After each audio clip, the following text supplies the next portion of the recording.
In 1775, Thomas Paine wrote a pamphlet stating that the freedoms of men can only be maintained by limiting the power of government. The pamphlet was called Common Sense, and today it still is common sense. I'm April Giarrusso. I'm Mark Zaccaria. This is Common Sense. Welcome back. This week, we will treat you to commentary on what happens when property tax policies are created in panic mode and why you shouldn't really be surprised. We'll take time out to say goodbye to an iconic Rhode Islander and an old friend. We'll also analyze the rapidly approaching high noon for the keepers of the state pension fund. State Representative Patricia Morgan will be here as usual to bring you an in-depth interview. This week, it's with Doug Ouimette, a small business owner who is facing a high noon of his own as the prospect of a $15 per hour minimum wage casts its shadow across his balance sheet. In between segments of that first-person briefing, April and I will reappear to wax satirical as we ask the question, "Are you kidding me?" As always, the last act belongs to Portsmouth's pundit, Jeff Richard. Today, Jeff focuses on the subject of aging, something we'll all eventually gain expertise in if we're lucky. To start us off, let's have an analytical look at some of the top news stories affecting us here in the Ocean State this week. April? Thank you, Mark. Providence business TEPCO is shutting its doors after being hit with a 400% hike in its property taxes. The Ocean State Current's Monique Chartier has some sage advice for Providence officials. You cannot endlessly jack up property taxes and expect it won't negatively impact your tax base. TEPCO is a propane terminal that has been operating at Provport since 1971, and last year it was hit with a $1 million tax hike. Providence officials have refused to answer any questions about that spike in property tax. No whys, no wherefores. The affected business even filed an APRA request to Providence to try and get those answers. Now I guess they'd rather walk away from their 44-year base of operations in Provport than try to deal with a cash-starved city. I would have a hard time waiting that long for a response too. Unfortunately, there are 36 employees of TEPCO that are now out of their jobs.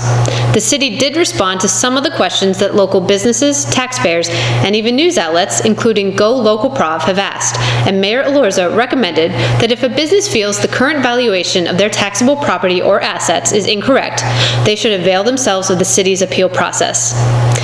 I suppose they could also shoot themselves in the foot, because I think that in that scenario, as opposed to hemorrhaging property tax payments, the bleeding might stop quicker. Still no word yet as to why the city failed to respond to repeated requests for meetings, but there is one important bit of information Go Local Prov did uncover, and that is that just over 180 properties are paying more than $200,000 in taxes. And if spikes in property tax continue, we will see more and more tax-paying businesses following TEPCO's example and leaving the state. Mark? Thanks, April. With the recent untimely passing of Bob Healy, it seemed like the appropriate moment to reflect on his very public life and times. Robert J. Healy Jr. was born in Providence in 1957. It was a time of optimism and tremendous growth in the wake of World War II. The United States had been left as the last industrialized nation remaining intact to supply the rest of the planet. Rhode Island was an integral part of the manufacturing might of our nation, so times were very good. In fact, Robert Healy Sr. was a plumber and his wife Mary a factory worker. This put the growing family solidly in the burgeoning middle class. Without any great material wants, young Bob was free to pursue his education. No doubt he was also urged in that direction by his parents. Bob grew up with the dramatic changes that overcame our nation and our state in the 60s and 70s. He may not have understood the impact of President Kennedy's assassination as a 5-year-old, but he probably was aware of both the social upheavals that followed and the moon landing which occurred as he was 12. It was all part of the alchemy that made Bob Healy perhaps the most well-known Renaissance man in the Ocean State since Roger Williams himself. The nickname that followed him for the last 3 decades of his life came from the name he gave to the political party he founded in 1998. The Cool Moose Party took its moniker from the Progressive Third Party formed by Theodore Roosevelt in 1912. TR's Bull Moose Party probably seemed too gender restricted to Healy, so he and his political movement became known as the Cool Moose. Healy ran for governor in '86, '94, and '98. He then took some time off to run for lieutenant governor in 2002, 06, and 2010. He famously disparaged that office as nearly useless to state government, especially when the LT was of a different political party than the chief. His final run for office was a last-minute bid for governor made in 2014. In that campaign, the 22% of the vote he took was widely credited with enabling Gina Raimondo to beat Alan Fung. Along the way, the Cool Moose was able to collect 2 bachelor's degrees, a master's, and 2 doctorates. He also founded and grew a number of businesses, the proceeds from which permitted him to operate his law practice as nearly a fully pro bono effort. Erudite and unflappable, Bob Healy might have actually missed the fact that he was usually the smartest person in the room. He missed it because of his sincere and driven interest in everyone else and everything else around him. When Bob said hello, it was usually with a question for you, the answer to which he actually wanted to hear. So, 2 weeks ago, the Cool Moose was spared the process of watching himself descend into and struggle with the last third of his life. We, on the other hand, are left behind to try and make sense of this vacuum we now have to somehow fill. Requiem in pace. April? Thanks, Mark. According to Go Local Prov's Russell J. Moore, the Rhode Island Pension Fund left $455 million on the table over a 5-year period. The fund underperformed the Wilshire Tucks, a key benchmark that measures pension funds against each other for the last 1, 3, 5, and 10 fiscal year periods. That underperformance cost the state hundreds of millions in investment gains. Now consider that this fund underperformed after the state enacted pension reform in 2011, and you might have a few questions about the state's investment strategy. Of course, State Treasurer Seth Magaziner completely disagrees, saying that the state isn't in a position to be as aggressive as other pension plans, because other pension plans are better funded than ours. You want to repeat that to the people who pay into those pensions, who rely on those pensions? I think we all know that if you're watching this program, you have no problem thinking conservatively. And I can respect keeping a balanced and diversified investment strategy on a fund that is so important to many Rhode Islanders. But let's go back to how the fund has underperformed even after pension reform. You remember who the treasurer was back then, right? You know her now as Governor Gina Raimondo.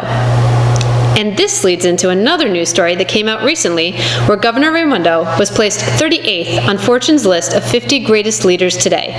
That's outstanding press for Rhode Island.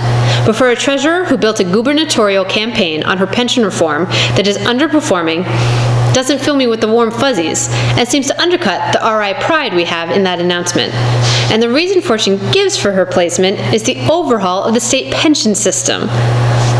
I feel like I'm in an Are You Kidding Me segment right now. Well, I might as well ask, are you kidding me? Let's put this into perspective, though. She came ahead of Canada's Prime Minister, Justin Trudeau, and Melinda Gates, who has leveraged the Gates Foundation's $44.3 billion endowment to attempt to eradicate diseases like malaria in the developing world. Melinda Gates Foundation is working on a plant that converts human feces into drinkable water. But our state's pension put our governor above that. Mark? Thanks, April. Now, just before we hear from Representative Patricia Morgan to start this week's interview, let's take a brief pause to lighten things up with the answer to our oft-asked question, are you kidding me?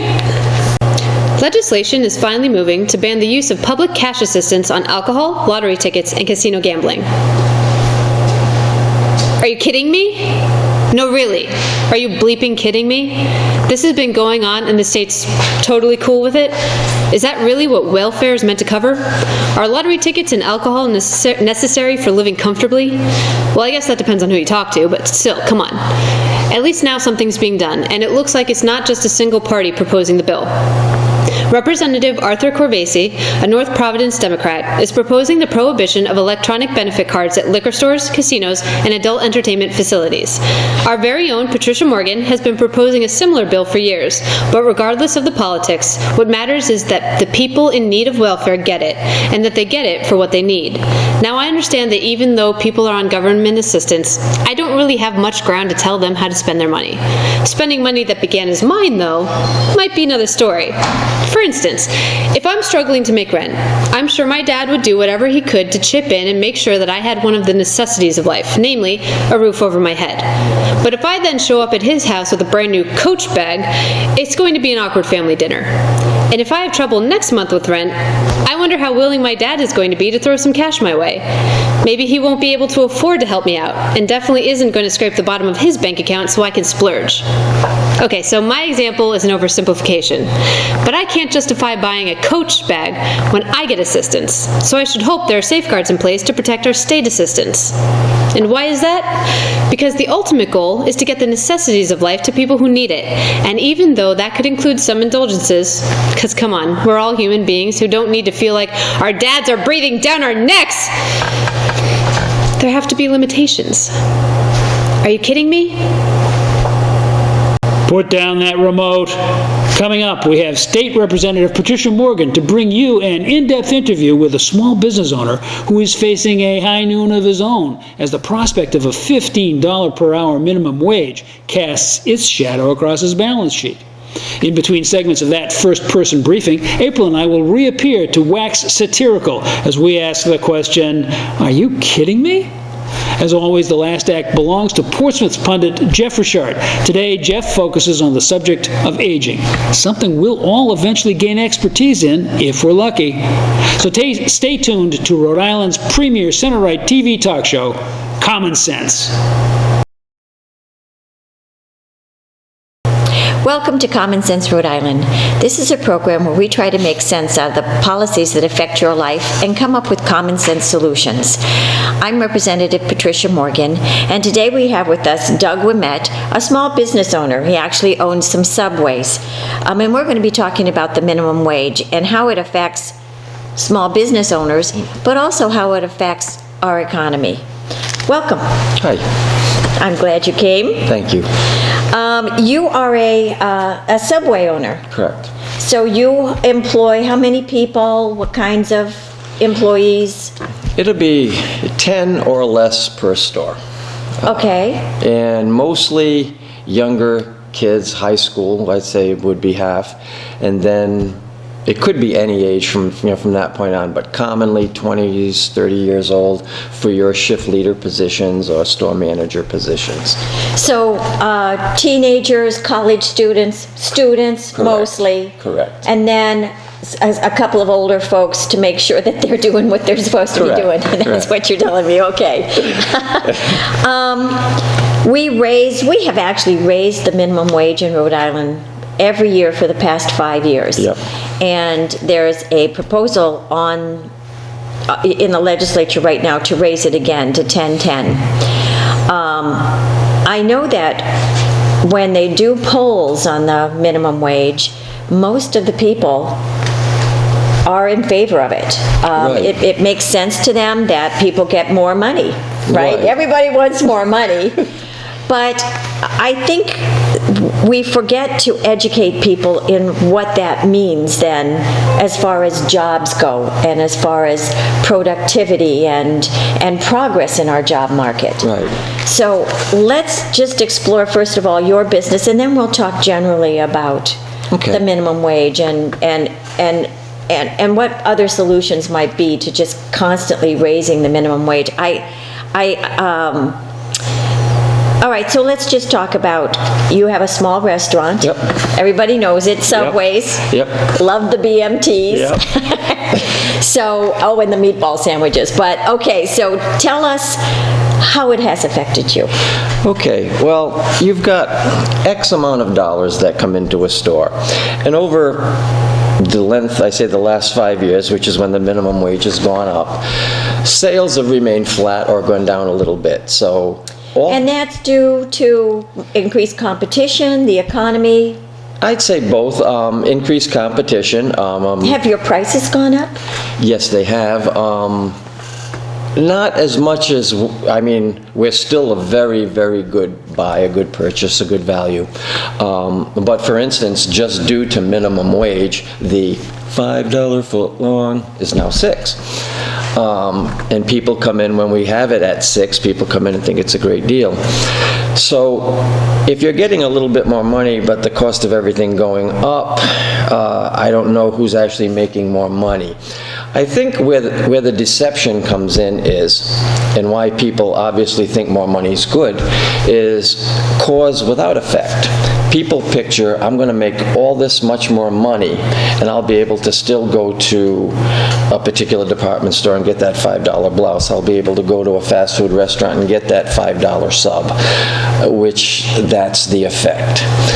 Yeah, everything starts rising, right? Yes. I mean, I know you say the $5 footlong went to $6. Part of that is the cost of the wages. Part of it is the cost of the other things you have to buy as well, right? I mean, I've been to the grocery store, so you're not getting it at 1990 prices. Your ingredients, you're paying today's prices for them. So correct. And that's driven also. So those prices also have a higher minimum wage in them. Correct. It's the folks who pack the turkey, I'm assuming, the folks who do whatever it is that has to happen to get my store to operate, the products, the services. For instance, the fella that comes and maintains the equipment, he's got 2 workers. They were making approximately $11 an hour, but they're not very happy anymore because minimum wage is going to go to $10.10. So why would you want to Sure, they can go to a fast food restaurant and make that, yeah. Yeah, you want fries with that? Give me $15 an hour. So he's finding that work productivity is going down. I find work productivity is going down in my better employees. Work ethic is work ethic. But when I've got a shift leader, per se, making $9 an hour when it was $7.40, so now that it's $9.60, that person gets $10.50. But now it's getting to a point when it goes to $10.10, I just can't afford it. So what do? Everybody gets paid the same now. And so the person who does more for me has more responsibility, that older person, that person in their 30s, doesn't want to work for minimum wage. But Right. in theory, if $7.40 was still minimum wage and they were making $10 an hour, they're making $2.60. Sure, they'd feel like they had feel like accomplished it. something, they'd made Correct. progress. And you don't sit with your employees and tell them what you make or what you don't make. They, like the government, think I just got more money than I know what to do with. So they always feel like I could give everybody what they need. We all need to make more money. Why don't you just raise prices? I thought that was kind of funny because I tried to confront or speak with the people in charge down in Providence, and they suggested People on that. the governor's staff. They suggested that. And I'm saying, okay, so what's the point? People can't afford to buy stuff, so let's pay them more money. Great. So let's pay them more money. Effect, everything costs more. If you get $1 more an hour and something has And everything else goes up $1.20. $2, $1.10, Yeah, you're actually making less money. that's right. Now, So in effect, it kind of becomes an indirect tax. The minimum wage makes everything go up. It's an indirect tax Correct. on the economy. correct. Right? That's all it is. And so people are making more, but they're paying more for everything that they Right. buy. So what's the point of it? You know, and when I spoke to the powers that be and said, well, if you're going to raise it and you want to get more money in the economy, make it pre-tax dollars. If you're going to go from 8 to 9, get them $40 at $8 an hour, and then the last dollar, give them $40. Oh, that wouldn't work because the government always needs more money. So, Never stops needing more of our money. Correct, and that's all I'm finding out, that if you're going to get $15 an hour, you're going to take home 10 and the government gets 5. Well, let me ask you this. You're wealthy, right? I mean, you own a company. You're a Yeah. small businessman. Aren't all small businessmen very wealthy? People don't go out of business at record rates because we're just tired of making so much money. Truly, they imagine what we make, and it's a struggle to run a tight ship. And then you end up having to let someone go because you can't afford 10 employees, so 9 has to be there. And you have 1 less person when you'd like to have 3, you have 2. Customer service suffers, but inevitably 1 person has lost their job directly from the increase of minimum wage. Yeah. I don't know if you're willing to kind of give us a figure. Do you make $250,000 a year on your subway? Much less than a third of that. No, in other words. No. And you're right. At some point, it just becomes diminishing returns, and that's when companies go out of business. Correct. Because it's just not worth it anymore. Correct. All right. We're going to take a break right there, and we'll be right back. Do you remember anything about the U.S. Supreme Court case known as Kelo versus City of New London? If so, you'll remember that it established the legality of the government taking private property and conveying it to a different private owner using the power of eminent domain. You may also remember that the private developer who got the Kelo property did nothing with it, and Suzette Kelo got no compensation. Are you kidding me?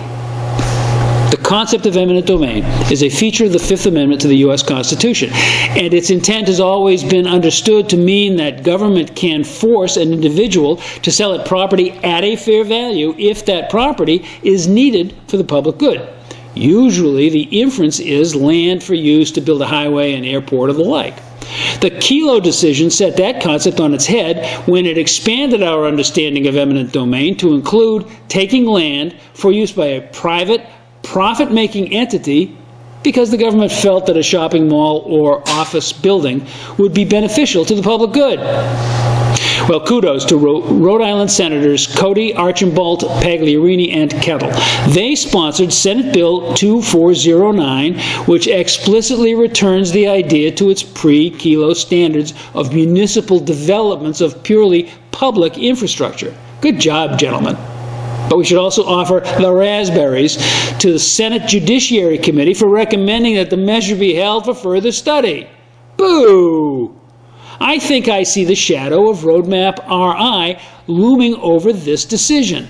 If the Agenda 21-driven vision of the State Planning Office is to concentrate Rhode Island's population and take privately held land for return to wilderness conditions, Kevin Flynn and his acolytes are going to need all the flexibility they can get when it comes to taking real property. Are you kidding me? Put down that remote. Coming up, we have State Representative Patricia Morgan to bring you an in-depth interview with a small business owner who is facing a high noon of his own as the prospect of a $15 per hour minimum wage casts its shadow across his balance sheet. In between segments of that first-person briefing, April and I will reappear to wax satirical as we ask the question, are you kidding me?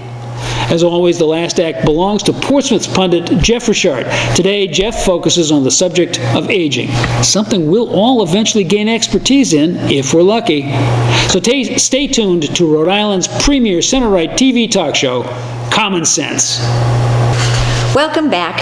I'm Representative Patricia Morgan, and today we have with us Doug Ouimette, who is the owner of a Subway. He's a small businessman. Yep. And you're struggling with minimum wage increases. I think in the last segment we made sure everybody knows that you're not swimming in the dough. Right? You're just making the dough, right? And trying to bake it, right? We were talking about minimum wage. When it goes, all right, so I guess for the people I think we need to educate people about kind of the corrosive effects of this. Right. And I think I'd like to talk about that a little bit in this segment. In the last 4 years, we've raised the minimum wage every year. Yep. Every year. So it started 5 years ago, I guess, at $7.40. If we increase it this year, it will be $10.10. That's a 36% increase. Yep. That's 36% raises over the last 5 years. Do you know anybody in a skilled position who has got 36% increase in the last 5 years? almost don't know anyone in skilled positions, possibly who've gotten raises at all in the last 5 years. I think they're lucky if they've gotten 2% Correct. a year. Yep. Not, what would that be, like 5%, 6%, almost 7% a year, 6% a year? Yep. Nobody's made 6 and 7% raises a year. No. Nobody has. Seriously, people with degrees and incredible skills are getting 2%. Right. If they're lucky. So what has that done for those people who have gone to maybe CCRI, gotten a 2-year degree so that they have a skill that's marketable? Have you seen any impact in that in your area? Well, actually, in the medical field, a CNA is a nice step into a good ladder type position. Sure. You can become a CNA with I think it's a 2-year degree or even less, and make like $11, $12 an hour, best I understand, and some of the better wages would be as much as $13. That's a very common scenario Kind of I entry see. level into a skilled profession. Yes. I get girls that come out of high school and say, you know what, I'm going to be a CNA and someday, so you wonder whether to hire them or not, but you always end up with a good motivated worker, so you do. And they work for you, they put themselves through school, and they go do that. And you never see them again, but I'm happy for people who want to better themselves. Sure. But lately, or recently I should say, I've gotten 2 employees come back from being a CNA.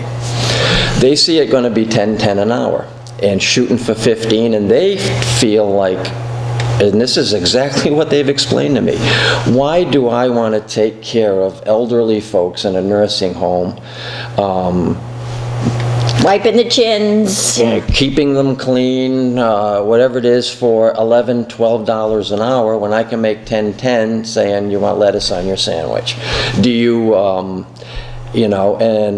do you want fries with that, per se? So it's breaking down their motivation to actually improve themselves, because Right. doing more pleasant work, they Right. get paid the same. Right, and just even within the small body of employees that I have, per se, when it was $7.40, and I paid a shift leader $9, and I paid a manager $10 maybe. I mean, Taking extra responsibility on. Sure. correct, and they're naturally better workers. People's work ethics are what they are. I don't care what you pay them. I've been doing this long enough to know that. So now, let's say minimum wage is $10.10. It's basically what everybody's been happy making what they're making, including my shift leaders at $9 and $10 an hour. But now they're not happy because my shift leaders are making minimum wage. So now And you can't afford. Oh gosh, and What does $1? So we're increasing the minimum wage by $1. What does that mean to your bottom line? if you have, say, 10 employees or less, and you increase minimum wage $1, that's $20,000 a year that adds to my working capital to pay Operating that. costs. Operating costs, thank you very much. So what that actually is, if you have 10 employees, they're each making $20,000. That's paying an invisible employee. That's actually a whole nother person. job. So you've got a choice to make. I can let someone go, which I have had to do, and now where I wish I had 3 folks, I have 2. So customer service, Slower. yep, Yeah, pays. they're not as happy. People are looking at their watches during lunch hour, and they might not come back. And business has gone down. That could be another one of the reasons why business has stayed flat or gone down. We talked about it as an economy or competition. Maybe the level of service, we're working twice as hard, and the service probably is 90% of what Not it as used fast. to be. Sure. So, Fast food is supposed to be fast, and if it's not, you might go somewhere else. right, Yeah. and I've also noticed that the folks who, But you can't afford to keep paying them more because you can't raise your Right. you can't raise your prices. so if it The takes, cost of your ingredients is going up. You really can't make up for it. So it Right. just keeps deteriorating the business. yes, and I don't want to become mathematically complicated here, but if you make $200,000 for your employees, that's payroll. Believe it or not, on $500,000, you have to make $500,000 a year for me to make 20% of that. Okay. So you get $200,000 for employees and $100,000 for the owner. And the rest is taxes and regulations. Food and service property and taxes and all that kind of rent, stuff. electricity. You pay now $20,000 more to the employees. Well, now they've got $220,000 to so-called put in the economy. But now I have $80,000. So there's still $300,000 going into the economy, but actually less because now that money has gone from me to them and it's taxed again. Sure. Okay, so now let's go from... More taxes come Let's go out of from the higher 7 to wages. 8, cost me, I'm down to 80. Let's go from 8 to 9, 20,000 more. I'm not making any more money. This money just doesn't fall out of the sky. There's just a certain amount of money. Yeah, because wages rise doesn't mean profitability rises. You're not getting more customers I'm not because getting you're more customers. paying more wages. You're not being able to raise your prices because you raised wages. Correct. You're not getting more productivity from your employees because you raised wages. You're just simply raising wages. Right, and The business is not growing. the value of my business, you spend $100,000 or $200,000 to open, hoping to get that money back, and then maybe someday sell it or hand it down to family or whatever. It's now worth about a third of what it was. If you have a business making $100,000, you can sell that for $200,000. Easy. Sure. Now it's making 80. So you think, let's do the math. I can get 160 for that. No, you can't. Because now there's less and less folks. So now make it down to worth, it goes up to 1010. The business is now worth $50,000. It's worth nothing. Yeah. Nobody wants to buy a $40,000 or $50,000 job. No, they don't. And clearly, your employees don't want to have that either. They want something a whole lot more, right? Right. But that comes at a cost. It comes at a cost to our economy in that instead of using that $20,000 to grow another entry-level job for high school kids, which is what most of your employees start at, we've eliminated it. Right. So a kid is sitting home playing video games instead of learning the skills they need to be a good employee. Right. Right? A better employee. Being there on time, taking responsibility, working with customers. It's just not the way to go. No. At any rate, we're going to take a break right now and we'll come right back. The state of Rhode Island has overpaid its insurance by more than $200 million. Are you kidding me? $200 million? Oh, I don't think there's ever been a more perfect story for this segment. Because come on, are you kidding me? I understand overpaying, especially with bills that are automatically generated and paperwork that just can get too confusing. But this one's a hard pill to swallow. Now, of course, the state is trying to get much of that money back, but according to the Providence Journal, not all of it can be returned. The reason for the overpayment is because the state's cost assumptions for new Medicaid enrollees under Obamacare were too high, so about $15.2 million will remain with insurers. It's actually part of the contracts that United Healthcare and Neighborhood Health Plan get to keep money that's overpaid. They manage Rhode Island's Medicaid expansion under the Affordable Care Act, but we all know that as Obamacare, and I'm sure we've had some words about that in the past. The point of that clause in the contract is to protect the insurers, just as much as the taxpayers, if the costs are higher or lower than expected. This is a typical arrangement in other states. But come on, if you know that they get to keep overpayments, shouldn't the state be doing its darndest to make sure that they're calculating responsible assumptions? I can understand a couple $1 million here and there with such a large-scale program, but $200 million? And to boot, the Providence Journal proposes that the state could have acted sooner to get some of that money back. You know, if I pay $10 extra on a bill, I'm getting that back immediately. But this whole thing, it boggles the mind. Are you kidding me? Welcome back to Common Sense. I'm Representative Patricia Morgan, and I have with me today Doug Ouimette, who is a Subway owner, and has been talking about the effects of minimum wage. As we finished the last segment, we were talking about the effects on businesses of the minimum wage. You have not created any new jobs as a No. result of the minimum wage. No, and this year I have the least amount of employees I've ever had. Okay, so you've actually had to get rid of Correct. somebody. Too bad for them, right? Yeah. I guess that's what our state leadership would say. Too bad for them, because we're gonna look like we're wonderful because we're raising the minimum wage for everybody. But it is too bad for them because they needed that job. Probably a young person saving for college or just getting their lives launched, right? Understanding work and making money and saving and spending. And from my standpoint, I don't want to get rid of that person, not because I want to be a good guy. I truly need X amount of people in X amount of positions to produce the best customer service, to improve my intake and raise the income, but I am not able to do that. It's diminishing return for you, and I think that's what you were saying. Yeah. Your take-home has decreased now by $20,000. Yep. And at a certain point, is it worth it for you to stay open? No, it's not. I mean, it's at a point where you can't even sell the business. It's like, why am I here? And there is so much, people do not understand how much you go through as a business owner with state regulations and sales tax, wonderful thing, right? I'm an unpaid tax collector. I collect sales tax. If I don't get it to the state on time in the way they want it, to the exact penny, I am fined a sizable amount of money. But, you know, my point to that is I understand, I collect it, here, it's yours. Sure. But I don't want that job.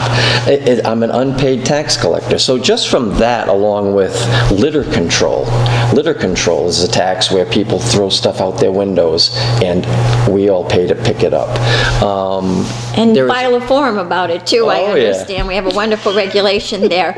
Yeah, there's a lot of regulations, a lot of fees. If you close down, how many people lose their livelihood? I would say on an average 10 per store. In your store? Yep. But then how about your insurance man? How about the guy who fixes your refrigerator or does the work on your stoves? Yep. Right? How about the people at the grocery store where you buy your fresh produce? Yep. Right? They're all great. affected as well. Correct. So it becomes diminishing returns after a while. It's not just your employees. No. It's all the others that feed into your little store. You're an engine of growth. Right. The figures our employment figures are out for the month of February, and we grew 300 whole jobs in Rhode Island. Pretty tepid. I know the unemployment rate has gone down, but to me that's less important in Rhode Island than the number of jobs we're growing. Yep. Right? To me, raising the minimum wage is a failure of leadership. Yeah, I don't, you don't know whether you want to weigh in on that, but it is a failure of leadership. Yeah. And we go back to what you just said. You're an unpaid tax collector. You have all these regulations and fees that you're constantly paying. We need to take those off of businesses, off of our jobs creators, so they can thrive. Right. I got some figures today. In Atlanta, the youth unemployment rate is 45%. It's bad, right? Young people sitting at home on the sofa in the basement instead of being out starting their lives.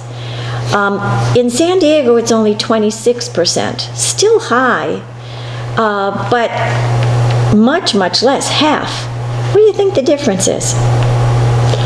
Well, all I know is I'm getting more and more older folks looking for work, people very dependable. In unfortunate circumstances, they've lost their job. They can't find work.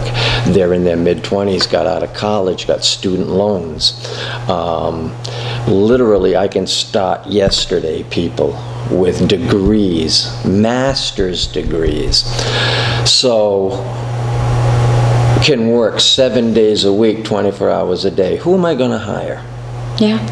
Okay, normally that person wouldn't even be showing up or would would never think of working for minimum wage.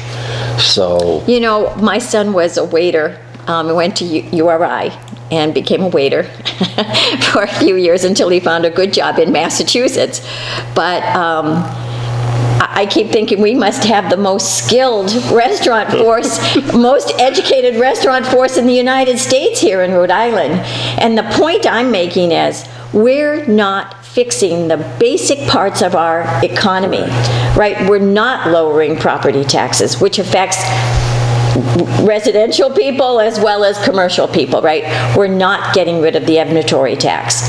Why did Amazon, was it, or eBay go to Massachusetts? Because of our inventory tax. Why are all those distribution companies and warehouses just outside our border? Because of taxes. So we're not lowering taxes, we're not lowering regulations, we just keep making more of them. And now we're putting just another burden on job creators, which is this minimum wage. yeah. Instead of fixing, taking care of the regulations, the energy costs, the inventory taxes, the commercial taxes, which are often 50% more than the residential. You're a business guy. You're just a small guy, right? But you see the effects of it. Yeah. What if you were trying to put a manufacturing facility in Rhode Island or a high-tech company? I can't even imagine the overhead. Per se, they grant National Grid, charge whatever you want, basically. I have a 1,000 square foot store. That's not very big. I don't know else how to describe it. If you have a 2,000 square foot house, I'm not even half as big as your ranch. Okay? I'm as big as your living room and kitchen. So a small house, okay. $1,200. My electric bill used to be $400 or $500. It's $1,200 now. When you keep adding everything up, and now all minimum wage really is now is an actual indicator. It's this serious. It's an actual indicator of when I'll be out of business. And okay, the landscaper who's got 3 guys that mow lawns did your lawn for $25. Now he's charging $75. Because he had to give everybody a 36% raise over the last 5 years. Right, and if something goes up 36% of some cost, you don't raise it 36% because you're still losing money. That wasn't the only cost. Oh, that's the problem. Everything else went up too for him. Yeah, so I just don't understand. And when I spoke to a fellow, I believe his name was Adam, down on the phone trying to speak with Gina Raimondo and not asking her to go against her thing, but just would she listen to me and tell her what we're all going through? I ran on minimum wage and I'm not changing my mind. I just wanted to say... But it's a failure. It is. Government is mandating something instead of government going out and fixing what's wrong in Rhode Island. Right. You make... Well, we're going to take a break right now and we'll talk about how people make more money in a thriving economy. And we'll be right back. In the wake of the coordinated bombing attacks in Brussels last week, freshman state representative Robert Nardolillo sent a letter to the President of the United States. In it, he requested that the federal government call a temporary halt to accepting refugees from the fighting in the Middle East for resettlement in America. Are you kidding me? Well, no, not at all. Hey, somebody had to be the adult in the room. The ISIS press office has publicly stated that the terror group will take every opportunity to send seasoned jihadis to the states in amongst the avalanche of valid humanitarian cases. That only nets out to a few hundred successful infiltrators in the 60,000 or so the president wants us to take. Still, the Paris bombing last December was perpetrated by a group of 8 or 9, and last week's action in Belgium was pulled off by half that number. The U.S. Department of State has already established vetting centers in Lebanon and Jordan to interview prospective refugees. According to Foreign Policy magazine's Devon Cohn, a State Department staffer doing this interviewing, it takes a single case officer more than a week to determine the validity of a single case. Compare that to the 10.7 million individuals said to have been displaced by the war in Syria. It will take an impossibly long time to vet every refugee if the process stays the same. But wait, there's more. Congress is now considering increasing the requirements before clearing each new case. So we're funneling a moontide through a soda straw when it comes to checking these newbies out? Folks, I'm liking the ISIS chances more and more. There are howls of racism, xenophobia, and hard-heartedness being leveled against Rep. Nardolillo. If you think about it, though, we don't know who's who among the incoming huddled masses. We do know that the bad guys are determined to take advantage of that situation and slip a combat team or two into our midst. So I'm suspicious of anyone who looks at this call for a thoughtful pause and responds, "Are you kidding me?" Welcome back. I'm Representative Patricia Morgan, and today we have with us Doug Ouimette, who is a small business owner, runs a Subway, and has seen some hard effects of the minimum wage increase that we had last year, and certainly not looking forward to the one that they're proposing this year. You've actually had to get rid of an employee. Yep. Yeah, and it has hurt a lot. It hurt you, it hurt them. Yeah. It hurt them too, Oh, right? yeah. In this day and age, kids actually, some of the the money's so tight that actually some of the kids come and some of their salary is actually helping pay bills at home. So I know when I let a child go, say a child, say a sophomore or junior in high school, I know personally that some of those children are working because the parents have lost their jobs and that little bit, and they cheerfully pitch in. I got some real good kids who it's a family operation to get the bills paid at home for a very modest living. So I know when I let somebody go, it's a serious decision, and I don't want to, but you have to. Well, and that kind of goes back to what we were talking about in the last segment. Our economy in Rhode Island just isn't creating jobs. Correct. If a young person, instead of using his money for the date with his girlfriend or his insurance, gas in the car, saving for college, is actually helping support his family because they can't find jobs. Correct. Then again, government, the leaders in our government aren't doing their jobs. Right. They're not changing the things, the fundamental blocks of our economy that are ailing. Just this week, TEPCO, which is a propane gas facility in Providence, closed its doors, right? Yeah, it's unbelievable. Do you know why? Because property taxes. Something like $1 million or something. 400% increase in their property taxes. And government wouldn't talk to this company who was providing about 15, 20 people, not just people, 15 or 20 families with a good living, right? Right. Wouldn't even talk with them about, whoa, you can't raise my taxes 400% in 1 year. So they're gone. We didn't do the work of figuring out why our property tax is so high in Rhode Island. I think we're among the 7th or 8th, maybe 6th or 7th highest in the country, and we're not Hawaii, right? Really high property taxes. You mentioned the litter control. That's a fee you pay. You're going to pick up the litter around your restaurant. Yep. You don't need to pay a fee to somebody in the State House or in government to pick up litter. They're not picking it up. You're doing it. Correct. Incredible amount of regulations. There was a bill recently submitted that would have severely penalized any business owner who changed their employee schedule within 2 weeks. What do you think that does to the restaurant business? Well, I know in the restaurant business, it's something that happens on a weekly basis, and it's actually, when I hire somebody, we have a small group, we actually like to become family.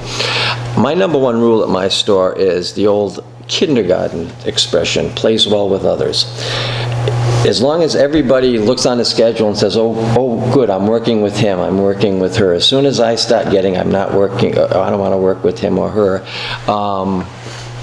then, and that person has to be let go. That slipped my mind there. I went off. All right.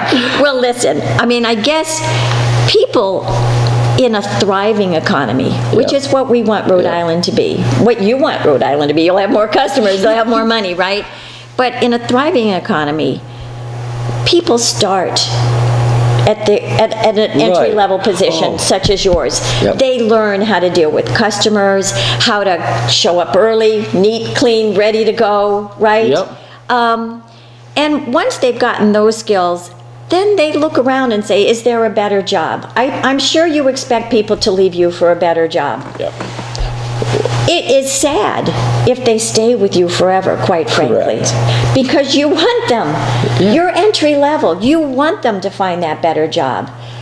In our economy, they can't find it. Right? When you get to that better job, you learn more skills, then you get a promotion. Or because you're more productive, you get a better raise. That's not what's happening in Rhode Island. If we're constantly forcing business owners to pay a higher minimum wage, it means we as elected officials aren't doing our job of taking the burdens off of you so you can grow a job. Right? So that somebody who has a higher level skilled job can grow another job and pull that person up.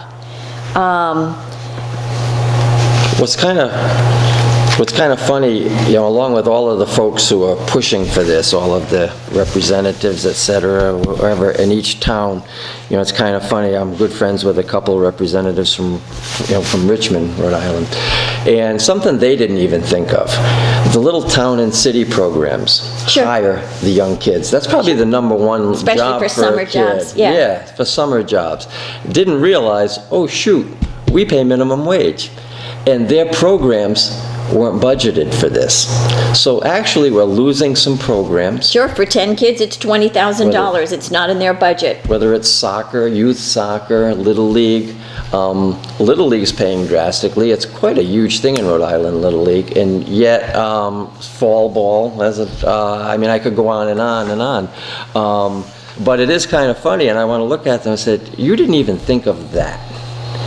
And I'm supposed to hopefully hope you understand what I'm going through, and you don't even understand what you're going through. So yes, I really sit back and try to think of who this helps, and all I can actually truthfully come up with is it's increased tax revenue. That's all I can come up with. The more someone gets paid, the more taxes they pay. And we've already stated that government can never get enough money. But I also think, do you expect your employees to support a family on their jobs with you? No. It was never created for that. Even when I interviewed someone. They're entry-level fast food jobs, and I think it's sad when our elected officials are saying families have to support their jobs, people have to support their families at minimum wage. No. If we had a thriving economy, they start there. Especially our immigrants, they have to start somewhere. They've got to learn English. They've got to learn the way we do things over here in America, right? But once they've got that under their belt, they should have another job to go up to. I would never expect somebody to support a family at minimum wage. We're killing off jobs with this move instead of doing the hard work of removing the regulations and the tax reform. There is a tax, and I think you had mentioned the earned income tax credit. And I don't know if people know what this is, but this is for people who are working at minimum wage jobs, and it allows them to realize more money in their pocket. I fully support it. We're trying to raise it this year. It helps the working poor much, much more than a raise in the minimum wage. The single parent per se, yes, it does. It helps all the right people.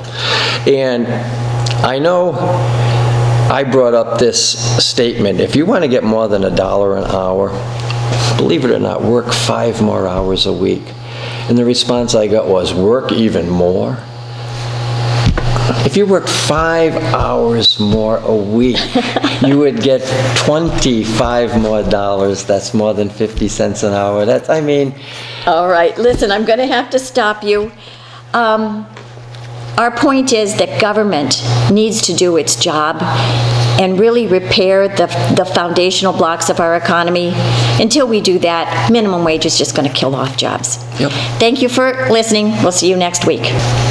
Now, there is no doubt that the success our modern world has had keeping us alive has not only meant that the young stay around longer, but our elders are also staying around. People are living 30 years longer than their ancestors of 4 generations ago. John W. Rowe, writing for the MacArthur Foundation, makes the point that most of the writing on aging is focused on the negative side, that of health issues and entitlements. Now, he claims there has been, quote, almost no acknowledgement of the substantial positive aspects in the potential of an aging society, unquote. Mr. Rowe postulates a few myths that have contributed to where we stand in the aging discussion. First, it's not just the baby boomer phenomenon. There is a permanent shifting taking place, moving us from a pyramid model to a rectangular one. The combined effect of an unprecedented increase in life expectancy and lower birth rates has changed the age structure. Twice as many babies born in the year 2000 will live past age 65, 83%, relative to the babies born in 1900. So the issue of managing the total population will continue on way past the boomer generation passing. Mr. Rowe's second myth is that the generation will be pitted against one another. Not so, says Mr. Rowe. Many older Americans continue to be very closely connected to their families and provide support to children and grandchildren in the form of direct economic aid. Even in their 80s, older individuals are net givers to younger family members. That's been my experience. The third myth is that Social Security and Medicare will drown us. He thinks we need to manage these programs, but if we combine policy options that will strengthen the future workforce and enhance productive engagement of older individuals, the burden on the entitlement programs will be lessened. Okay, so what is actually going on in the aging world? It is amazing what the scope of the aging issue is and who's working on it. There is the American Aging Association, the American Society of Aging, and the Gerontological Society of America. This last one is broken down into 2 components: the Association of Gerontology in Higher Education and the Academy on an Aging Society. They have journals, quarterlies, and e-newsletters to get the word out. Then there's the American Institute of Financial Gerontology. Those folks who complete a registered financial gerontologist program are supposed to be able to deliver financial solutions to the growing mature market. Now that sounds good. Next week I'll be commenting on the 101 careers in aging, so we'll revisit the financial side then.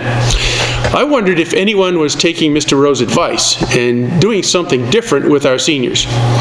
Seems that the good folks in Gainesville, Georgia have come upon a new way to incorporate their seniors into productive activity.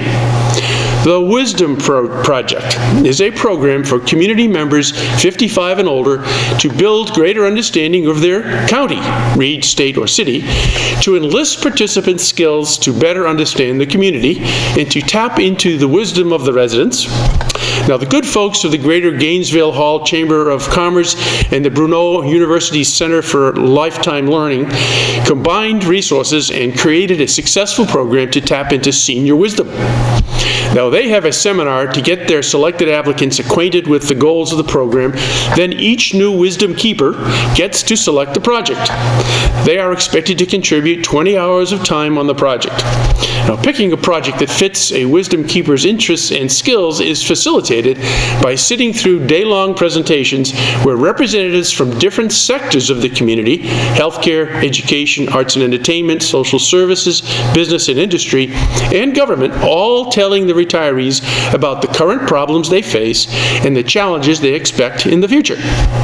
The retirees are encouraged to think about how they can use their skills to fill the gaps. A recent Wall Street Journal article highlighted several examples of what people chose to do when they became wisdom keepers. The article quoted the person who launched a docent program for 3 art galleries at the local university. She is quoted as saying, "Being a wisdom keeper is one of the high points of my retired life." Wisdom Keeper is recognized by the American Society of Aging as a national leading model for the future. So we here in Rhode Island might want to take a good look at this. If you think of Rhode Island as the last place finisher for places to retire, this program might help reverse that trend. Thank you for watching, and God bless.